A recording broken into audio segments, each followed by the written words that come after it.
अब आते हैं एन फैक्टर पे बच्चों। ठीक है, हमने कहा n factor in redox reactions. N factor होता क्या है? It is the number of electrons transferred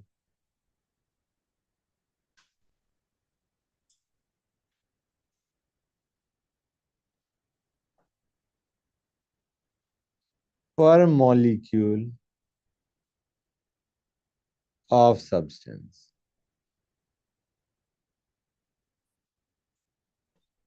ठीक है बच्चों, या moles of electrons transferred per mole of substance. दोनों तरफ मोल लगा दिया और कुछ नहीं किया। ठीक है बच्चों, क्लियर है यहां तक? अब एन फैक्टर का यूज कहां पे आता है, पहले मैं वो बताता हूं। अब ये बैलेंस इक्वेशन नहीं है, ठीक है, a plus b give c plus d, अब ये बैलेंस नहीं है। अगर तुम्हें ए के मोल्स दे रखे हैं, बी के मोल्स दे रखे हैं, सी के मोल्स पूछे हैं, तो तुम क्या करते हो? ए और बी के मोल्स दे रखे हैं, सी के मोल्स पूछे हैं, सबसे पहले बैलेंस इक्वेशन लिखोगे। उसके बाद तुम उन दोनों ए और बी में से लिमिटिंग रिएजेंट फाइंड करोगे, लिमिटिंग रिएजेंट के हिसाब से सी बताओगे, राइट। लेकिन इसमें सबसे इंपॉर्टेंट चीज क्या है? बैलेंसिंग करना। और सारी प्रॉब्लम ही बैलेंसिंग की आ रखी है। तो हमने कहा बैलेंसिंग वाले स्टेप को हम अवॉइड करना चाह रहे हैं, we are trying to skip that step कि बैलेंस करना पड़े। ठीक है ना गाइस? दूसरा तरीका क्या होता है कि हम कहेंगे gram equivalent of a is equal to gram equivalent of b, gram equivalent of a reacted is equal to gram equivalent of b reacted is equal to gram equivalent of c formed is equal to gram equivalent of d form. समझ गए ना? तभी तो मैंने reacted term लिखी। अगर ए और B हाँ, इक्वल है तो ग्राम इक्विवेलेंट भी तो मतलब ए इक्वल ना होने चाहिए मोल्स। नहीं, मोल्स इक्वल नहीं हो सकते, ग्राम इक्विवेलेंट इक्वल होंगे। यहाँ पे हम बैलेंस इक्वेशन नहीं लिख रहे, हम डायरेक्टली कह रहे हैं gram equivalent of a reacted is equal to gram equivalent of b reacted is equal to gram equivalent of c form is equal to gram equivalent of d form. ये तुम वहां से रिलेट करो जहां पे मैं बता रहा था ना, मैंने तुम्हें स्टैच्यूमेट्री में बताया था कि एन जो नॉर्मेलिटी है वो सेम रहती है, it doesn't change on dissociation. याद आ रहा है नहीं याद आ रहा है? Normality does not change on dissociation. जो Al2SO4 साइज की नॉर्मेलिटी है वही नॉर्मेलिटी तुम्हारी Al3+ की होगी, वही नॉर्मेलिटी तुम्हारी सल्फेट की होगी। H2SO4 में H2SO4 की वही रहती है और H2H+ की जब हम निकालते हैं हाँ हाँ हाँ, उसी पैटर्न पे। Idea being gram equivalent remains same. Clear है गाइस? समझ गए? तो फिर सबसे इंपॉर्टेंट चीज क्या है? ग्राम इक्विवेलेंट क्या होता है तुम्हें याद है या नहीं बच्चों? ग्राम इक्विवेलेंट के दो फॉर्मूले बताए थे मैंने, मोल्स इंटू एन फैक्टर या फिर नॉर्मेलिटी इंटू वॉल्यूम। अगर तुम्हें वॉल्यूम ऑफ सॉल्यूशन दे रखा है और नॉर्मेलिटी दे रखा है। समझ आ रहा है नहीं आ रहा है बच्चों? ये दो फॉर्मूले हैं। ये फॉर्मूला तब लगाओगे जब तुम्हें grams of substance is given, grams are given, और ये तब लगाओगे जब तुम्हें सॉल्यूशन इज गिवन। समझ में आ रहा है नहीं आ रहा है बच्चों? तो आइडिया क्या है कि हमने जो कहा gram equivalent of a reacted is equal to gram equivalent of b reacted is equal to gram equivalent of c form. समझ में आ रहा है नहीं आ रहा है बच्चों? इसमें जो हमारा लॉजिक चल रहा होता है वो ये चल। हाँ बेटा, क्या कुछ कह रहे थे? नॉर्मेलिटी इंटू वॉल्यूम, हाँ, वॉल्यूम इन लीटर। यहाँ पे आइडिया ये है बच्चों कि तुम्हारा एन फैक्टर हम रट लेंगे, एन फैक्टर हम रट लेंगे ताकि हमें बैलेंसिंग करने की जरूरत ना पड़े। तो this is a way to speed up your reaction मतलब question solving skill by learning. समझ गए? बैलेंसिंग से वो कर ही सकते हो, हम बैलेंसिंग को अवॉइड करके उनके एन फैक्टर रट रहे हैं ताकि हमारा क्वेश्चन जल्दी हो जाए। समझ गए? नहीं तो बैलेंसिंग से कोई भी क्वेश्चन करा जा सकता है। एन फैक्टर हम यूज ही इसलिए कर रहे हैं ताकि स्पीड अप कर सके और हमें बैलेंसिंग करने की जरूरत ना पड़े। स्पीड अप हो ही इसलिए रहा है क्योंकि हम बैलेंस नहीं करेंगे तो उस इक्वेशन को। हाँ बेटा बोलो।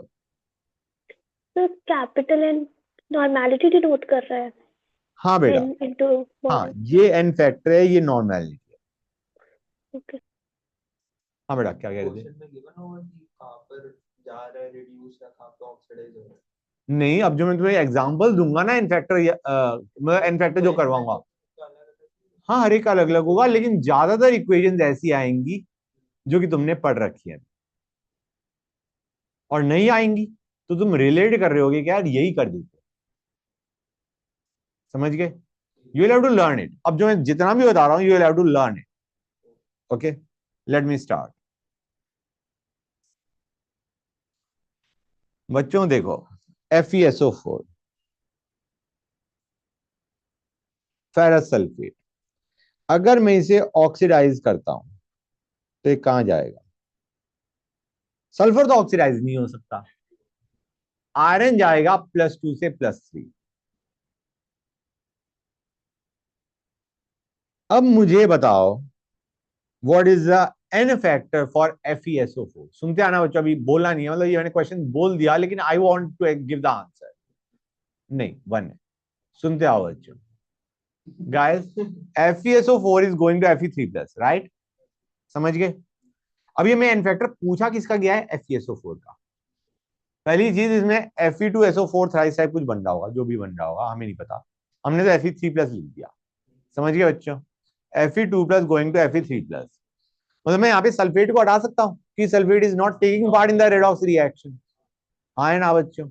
तुम्हारे पास आया Fe2+ गिविंग Fe3+, राइट?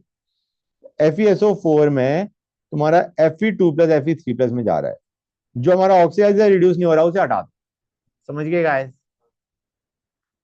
अब दूसरी चीज तुम्हारी, ऑक्सीडेशन नंबर मेथड से निकालोगे एन फैक्टर या आयन इलेक्ट्रॉन मेथड से?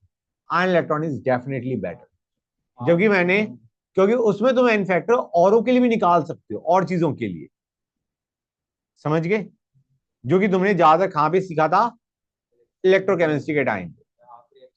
हाँ, तो गाइज यहां पे देखो, अभी मैं ऑक्सीडेशन नंबर के हिसाब से जा रहा हूं, आयन इलेक्ट्रॉन से भी बता दूंगा। ऑक्सीडेशन नंबर में कितने का डिफरेंस आ रहा है? एक का। इलेक्ट्रॉन किधर ऐड करोगे? Fe3+ की साइड में, ये आ गया।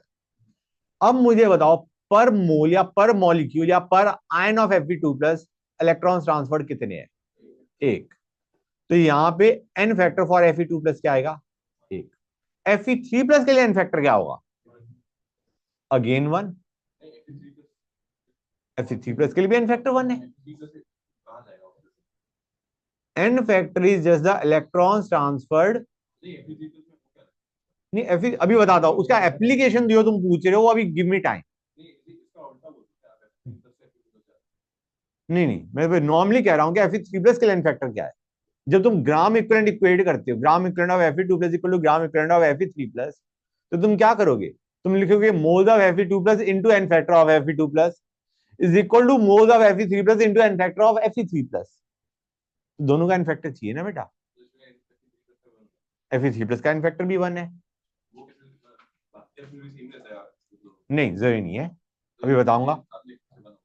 क्योंकि एक Fe3+ के लिए एक इलेक्ट्रॉन का ट्रांसफर हो रहा है।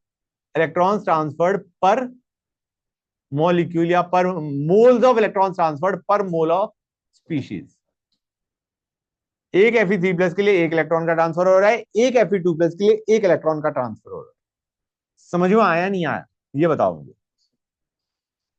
अब Fe2+, ये तो मैंने ऑक्सीडाइज किया था, Fe2+ रिड्यूस भी हो सकता है। रिड्यूस होएगा तो कहां पे जाएगा? अब ये मत कहना सर +1 पे भेज देते हैं। +1 एक स्पेसिफिक केस में हमने रटा था, पी ब्लॉक में। Fe+1 ज्यादातर Fe+2 से कहां जाएगा? 0 जाएगा। +1 तुम्हारी ऑक्सीडेशन स्टेट देखी तो थी तुमने, कॉम्प्लेक्स, कमॉन, याद होना चाहिए। कॉम्प्लेक्स में था यार, राइट, पी ब्लॉक चैप्टर में बेटा। नहीं, कॉम्प्लेक्स उसमें था, आपने कॉम्प्लेक्स में पढ़ा। पी ब्लॉक में भी बताया था, पी ब्लॉक में है। एनीवे गाइस, यहां तक समझ गए? क्लियर है यहां तक? गुड। अब मुझे बताओ, इलेक्ट्रॉन्स किस तरफ ऐड करोगे? दो इलेक्ट्रॉन ऐड होंगे, लेफ्ट साइड ऐड होंगे। ये चीज समझ में आ रही है नहीं आ रही है?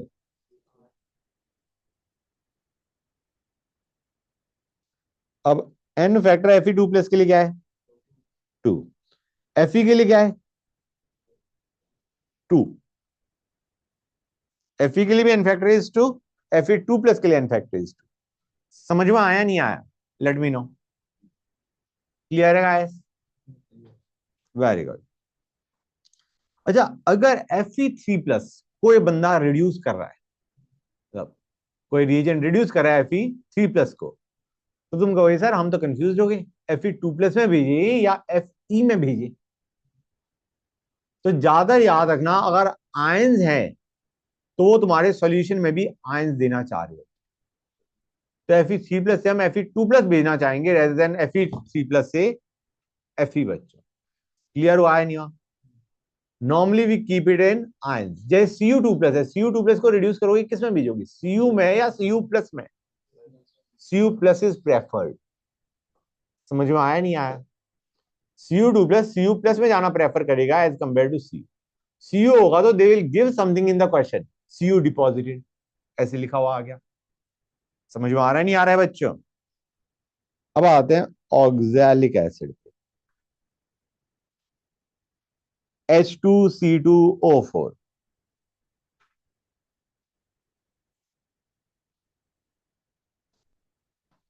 गिव मी अ सेकंड बच्चों। ऑक्सैलिक एसिड C2O4 2 माइनस या H2C2O4, oxalate ion is C2O4 2 minus. ये ऑक्सीडाइज होके कहां जाएगा? ये ऑक्सीडाइज होता है और किस में जाता है? CO2 में।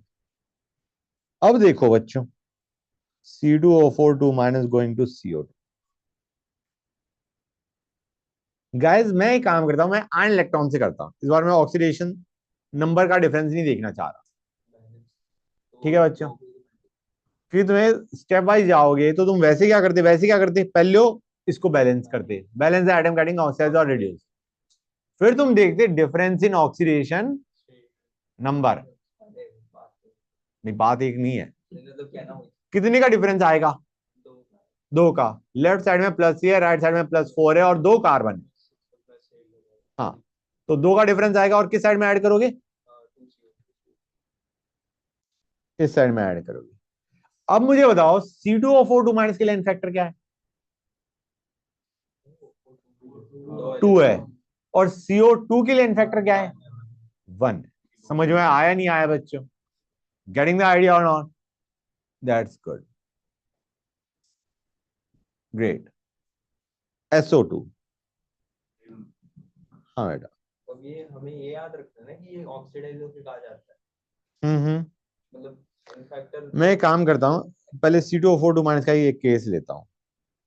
रुको गाइस, Al2C2O4 थ्राइस, इसमें Al2C2O4 थ्राइस का इनफेक्टर क्या है when it is getting oxidized? Oxidation कर रहे हैं हम। हाँ, ये CO2 में जाएगा, हाँ है ना? क्लियर है? हर एक बच्चों क्लियर है? यहां पे 6CO2 आएगा, balance the carbon atom. Al को हटा सकते हो तुम, मैंने तो एक ये बताने के लिए कि तुम्हारा आ कहां से रहा है वो किया है। इसको तुम ये लिख सकते हो, इसको तुम बिल्कुल ऐसे लिख सकते हो, C2O4 थ्राइस 6 माइनस, ऐसे लिखना बच्चों। 6 माइनस होगा ना गाइस? ओवरऑल पे कितना होगा? C2O4 थ्राइस है, this whole is a part of 1 molecule. Dissociate नहीं कर रहे, डिसोसिएट नहीं कर रहे। जैसे मैं ऐसे बोल रहा हूँ डिसोसिएशन में हाँ, तो वो नहीं लिखेंगे, ऐसे लिखेंगे। समझ गए गाइस? अब ये ऑक्सीडाइज हुआ किस में गया बच्चों? CO2 में। कितने इलेक्ट्रॉन ऐड करोगे, किस तरफ ऐड करोगे? +3 से +4 जा रहा है और कार्बन कितने हैं? अब मुझे बताओ इसके लिए या रेदर इसके लिए what is the n factor?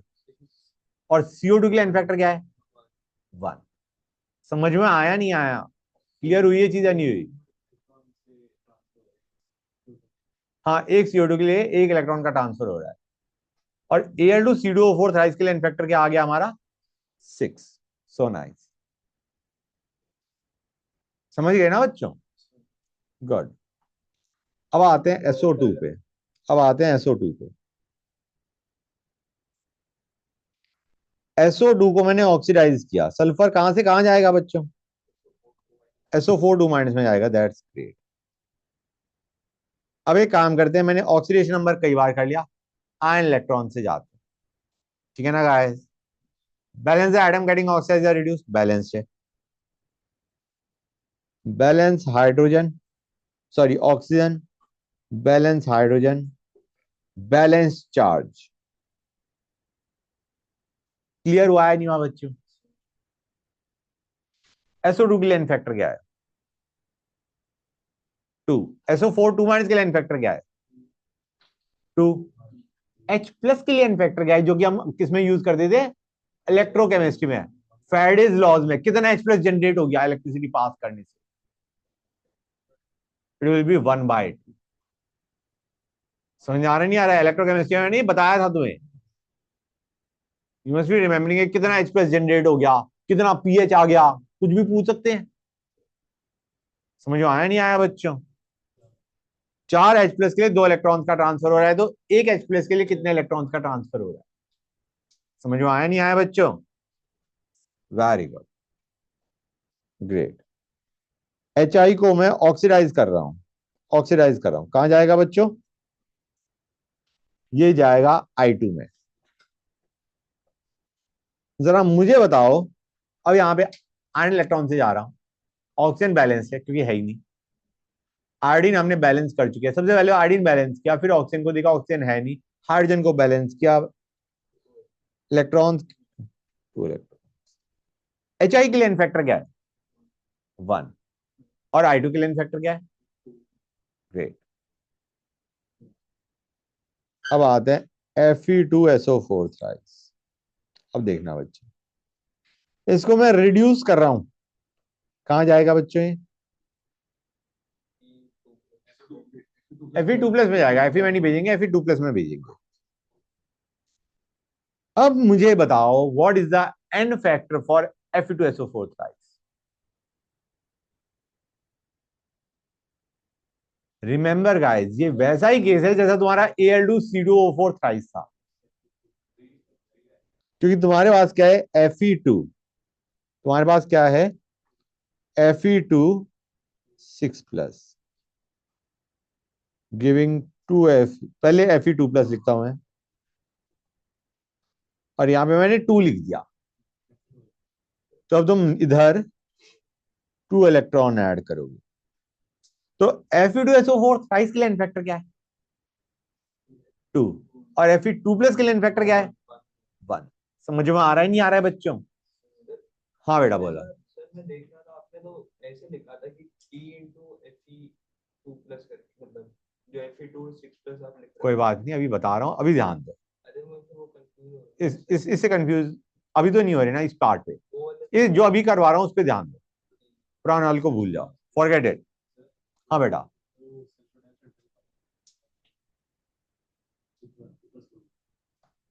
हाँ बेटा बोलो,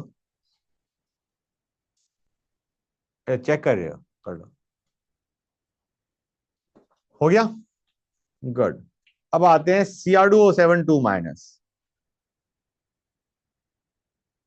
बेटा ये रिड्यूस होता है, किसमें जाता है? Cr3+ में। जरा निकालना है फैक्टर बच्चों, आयन इलेक्ट्रॉन से करना, ऑक्सीडेशन नंबर मेथड से भी करा जा सकता है, करा जा सकता है, कोई दिक्कत नहीं है। ऑक्सीडेशन नंबर मेथड में एक काम तो करोगे ही करोगे, क्रोमियम को तो बैलेंस करोगे। अब देखो क्रोमियम की ऑक्सीडेशन स्टेट में कितने का डिफरेंस आ रहा है, and multiply by the number of chromium atoms. यही तो कर रहे होते थे, ऑक्सीडेशन नंबर में डिफरेंस देख रहे होते थे। 6। 6 किधर ऐड होगा? लेफ्ट साइड में। समझ आया नहीं आया बच्चों? तो Cr2O7 2- के लिए फैक्टर क्या है, और Cr3+ के लिए 3। गुड। मैं एक बार इसको पूरा कर देता हूँ, ये आया 7H2O, ये आया 14H+। समझ में आ रहा है नहीं आ रहा है बच्चों? गुड।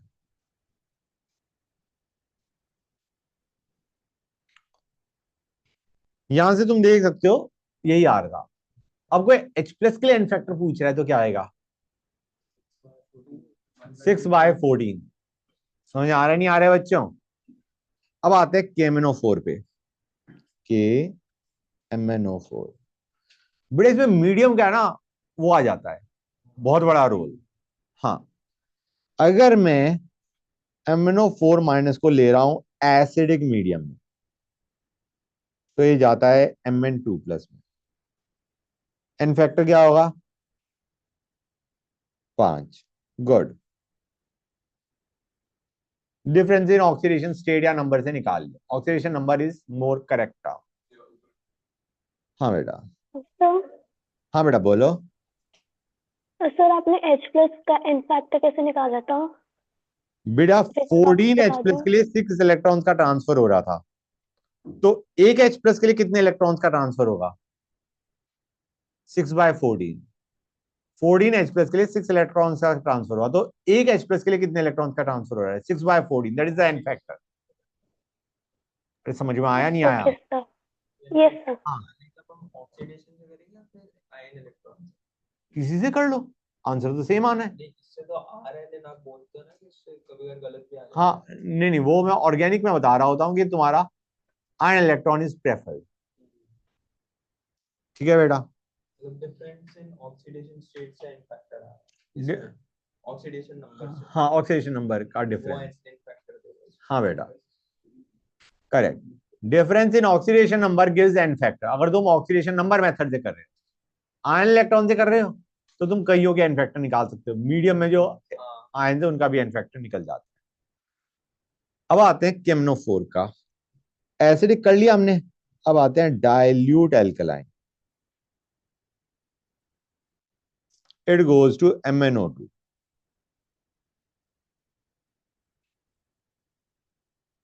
एन फैक्टर क्या आएगा बच्चों? 5 से, सॉरी 7 से 4, 3 बच्चों। अब आते हैं स्ट्रॉन्गली एल्कलाइन।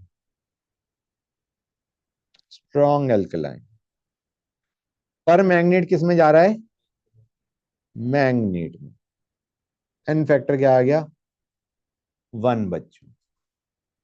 अब अगर हम MnO2 को, ये सारा हम क्या देखें ना, रिडक्शन। MnO2 को अगर तुम एसिडिक मीडियम में रिड्यूस करते हो, हाँ बेटा, अगर MnO2 को रिड्यूस करोगे तो it will again go to Mn2 plus. समझ में आया नहीं आया बच्चों? यहां पे एन फैक्टर क्या आ जाएगा? +4 से +2 जा रहा है, एन फैक्टर इज 2। ये एसिडिक में क्या बोला आपने? एसिडिक में हम रिड्यूस कर रहे हैं, अच्छा, रिड्यूस होने पे Mn2 प्लस में जाके गिर रहा है। ये भी फिक्स है। हाँ, रिमेंबर दैट। अब आते हैं Na2S2O3 पे बच्चों। Na2S2O3, ये क्या होता है बच्चों? This is sodium thiosulphate, also known as hypo. ठीक है बच्चों? तो S2O3 2 माइनस, S2O3 2 माइनस, ये देता है बच्चों S4O6 2 माइनस। किस मीडियम में बच्चों? एसिडिक मीडियम में।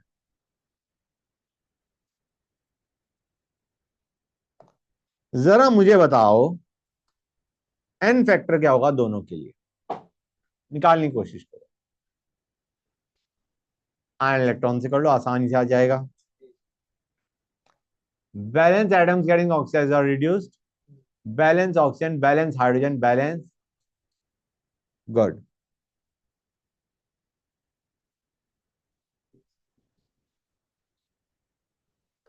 S2O3 2 माइनस के लिए फैक्टर क्या है? और S4O6 2 माइनस के लिए फैक्टर क्या है? 2। समझ में आया नहीं आया? Let me know. Clear? Good. अब आते हैं, हाँ बेटा बोलो, क्या कह रहे थे? कुछ नहीं कह रहे थे? अच्छा, एल्कलाइन मीडियम में it goes to SO4 2 minus. Find out n factor for both.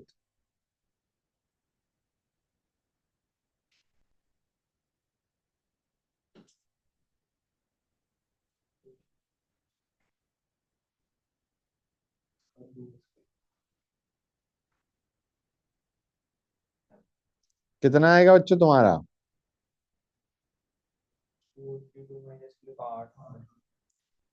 H2O3 minus के लिए 8 आ रहा है, सल्फेट के लिए कितना आ रहा है? 4। ग्रेट। अब आते हैं नाइट्रिक एसिड पे, HNO3 पे।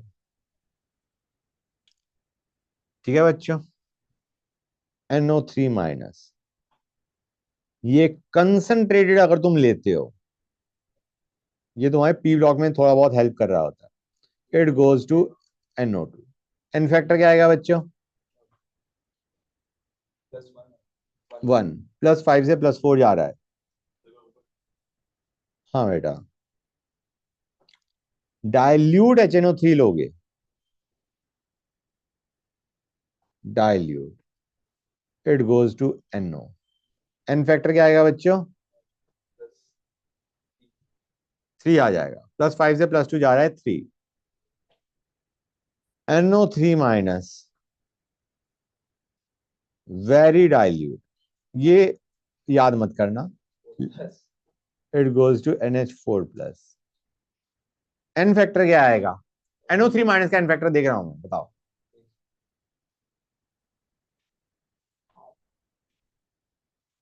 करेक्ट, +5 से -3, इट इज 8। अब NO3 माइनस मैंने लिया, और मैंने लिया कोल्ड डाइल्यूट, ये भी याद करने की जरूरत नहीं है।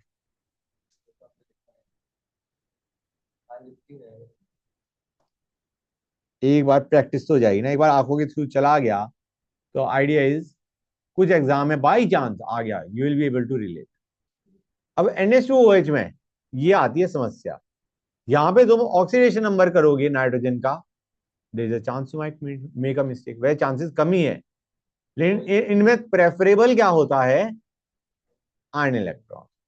तो पहले ऑक्सीजन बैलेंस करो, फिर हाइड्रोजन बैलेंस करो,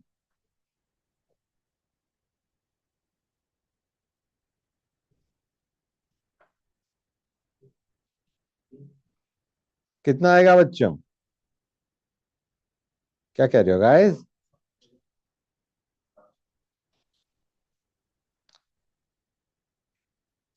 समझ में आया नहीं आया?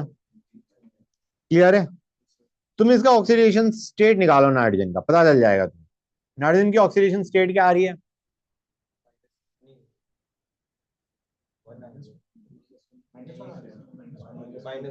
-1 आ रहा है, +5 से -1 गया, एन क्या आ गया?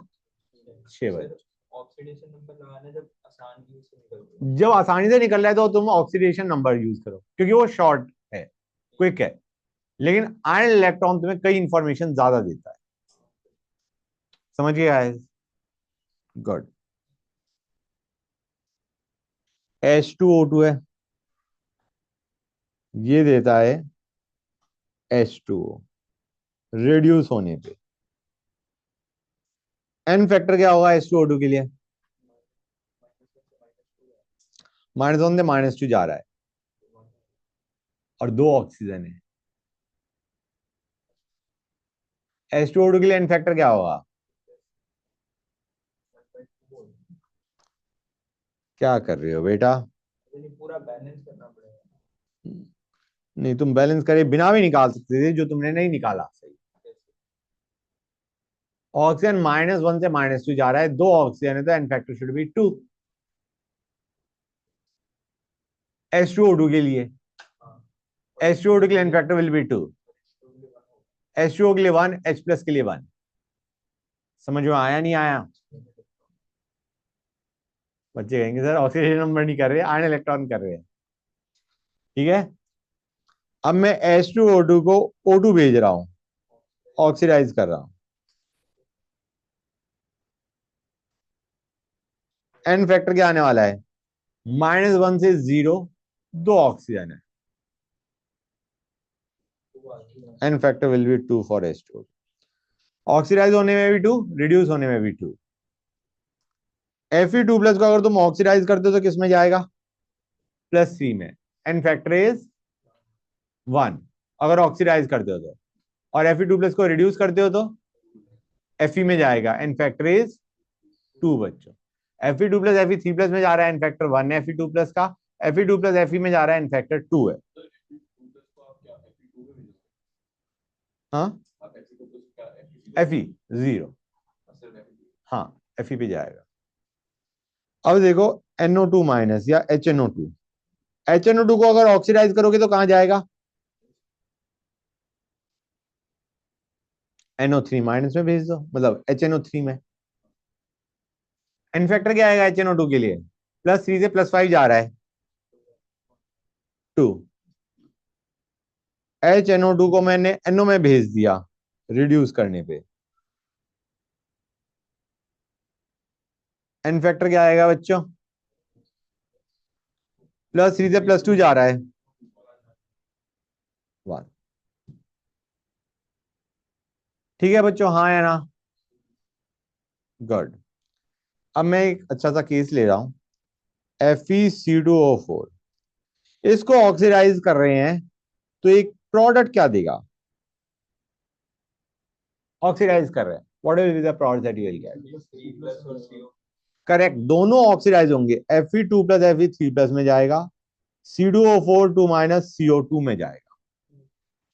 अब इसके लिए इनफैक्टर क्या है करके देखो। इसको आयन इलेक्ट्रॉन से भी कर सकते हो, ऑक्सीडेशन नंबर से भी कर सकते हो, आयन इलेक्ट्रॉन इज प्रेफरेबल। समझ गए?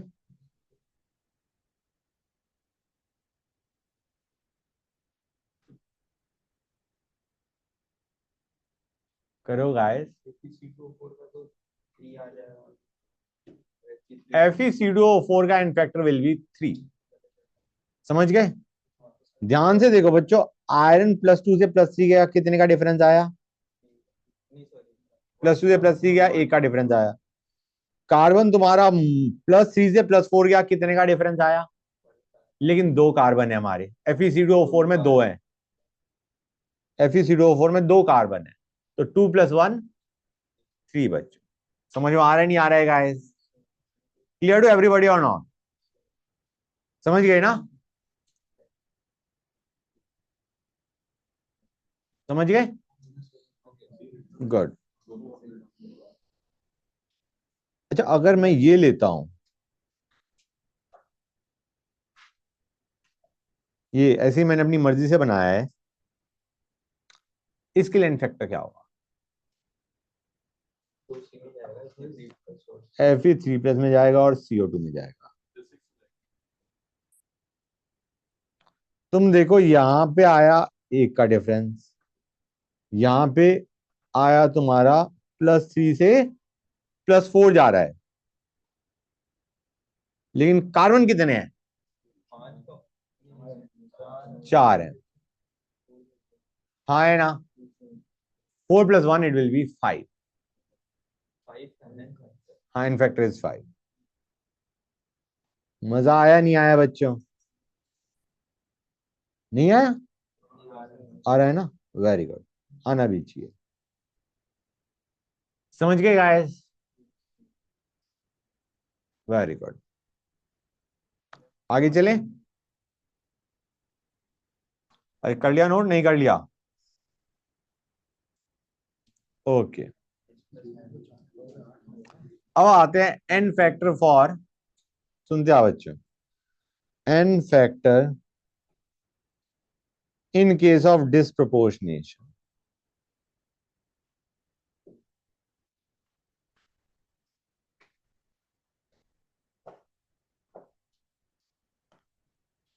तो उसमें हमारा क्या होता है, 1/n effective is 1/n1 plus 1/n2,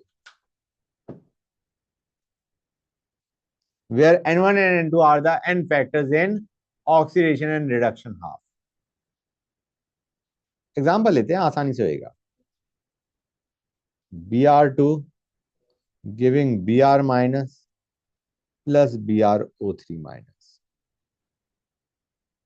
Br2 giving Br minus में n फैक्टर क्या है? बैलेंस करेंगे 2 आ जाएगा। 2 आ जाएगा।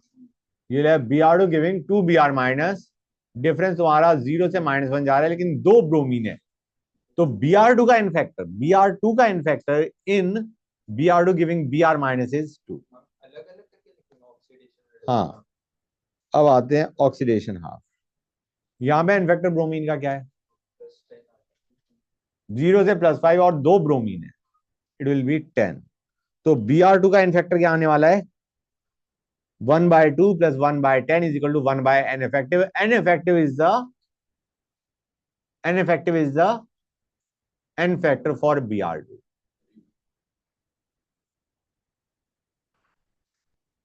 One by n effective is 1/n1 + 1/n2. कितना आया, 1/2 + 1/10। समझ में आ रहा है नहीं आ रहा है बच्चों, फील से आई नहीं आई।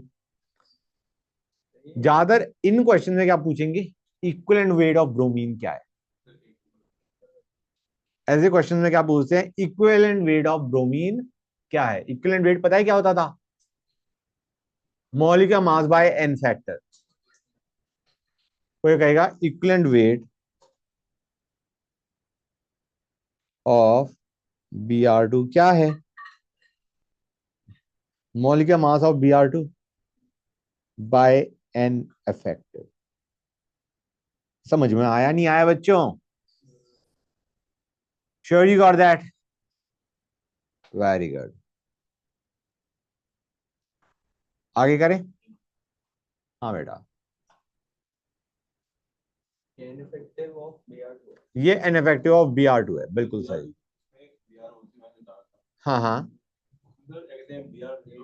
+5 जा रहा है, लेकिन Br2 का इनफैक्टर देख रहे हैं हम, उसमें 2 ब्रोमीन है, तो हम 0 से +10 and will say n is 10। ये आयन इलेक्ट्रॉन से नहीं करना है ऑक्सीडेशन। नहीं आयन इलेक्ट्रॉन से कर सकते हो, दोनों रिएक्शन को अलग अलग लिखना पड़ेगा तुम्हें। मैंने इसे ऑक्सीडेशन नंबर से कर दिया because it is quicker and इसमें कोई दिक्कत नहीं थी। और तुम्हें दिक्कत लग रही है तो Br2 गिविंग Br माइनस एक रिएक्शन लो, उसके लिए एन फैक्टर निकालो, फिर Br2 गिविंग BrO3 माइनस उस रिएक्शन के लिए एन फैक्टर निकालो ब्रोमीन का, Br2 का। समझ आया नहीं आया बच्चों, तो मैं एक थोड़ा सा ना खराब सा रिएक्शन ले रहा हूं।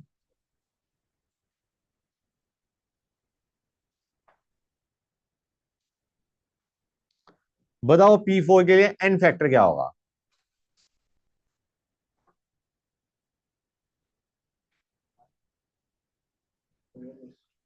करो बच्चों, बताओ गाइस, एन फैक्टर क्या होगा P4 के लिए, P4 गिविंग PSC के लिए एन फैक्टर क्या होगा।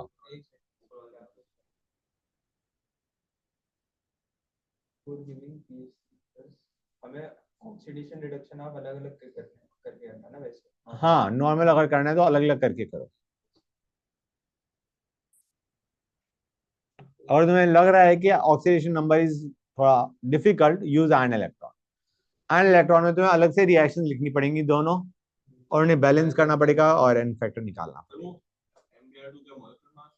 Molecular mass of Br।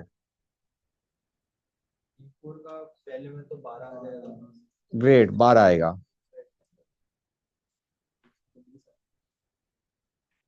हम्म 0 से 5 जा रहा है और 4 PM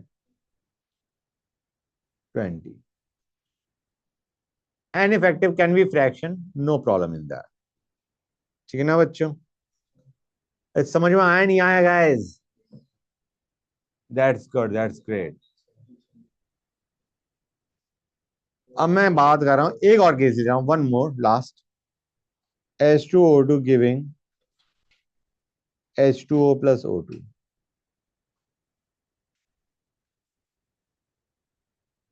एन फैक्टर क्या होगा H2O2 का।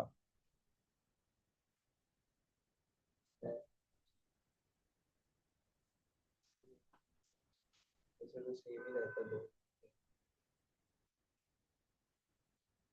समझ में आया नहीं आया बच्चों, हो गया है गाइस। ठीक है बच्चों, बच्चों मैं एक काम करता हूँ, मैं Br2 का वो लिख देता हूँ। एक और तरीका भी है समझने का, समझा रहा हूं मैं, लेकिन टेंशन लेने की जरूरत नहीं है, अगर कर लो नोट।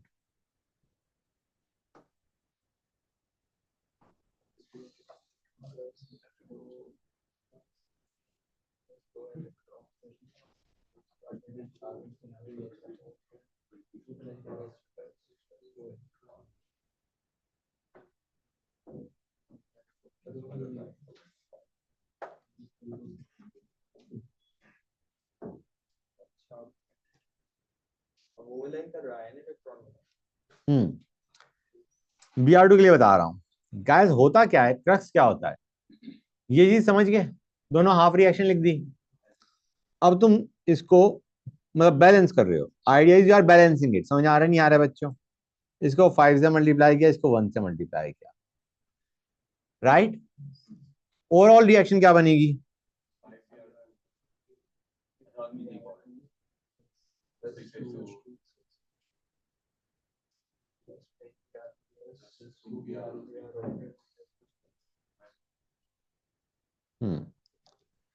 अब हम कहेंगे ओवरऑल Br2 कितने हैं? 6। और Br2 में इलेक्ट्रॉन्स का ट्रांसफर कितने का हो रहा है?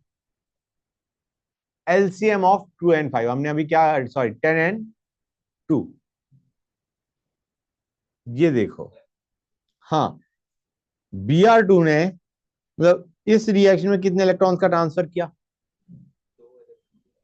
इंटू 5 ओवरऑल, जब बैलेंस में, बैलेंस के अंदर यहां से देखोगे तब भी 10 इलेक्ट्रॉन्स का ट्रांसफर आ रहा है, इधर से देखोगे अब भी 10 इलेक्ट्रॉन्स का ट्रांसफर आ रहा है, राइट?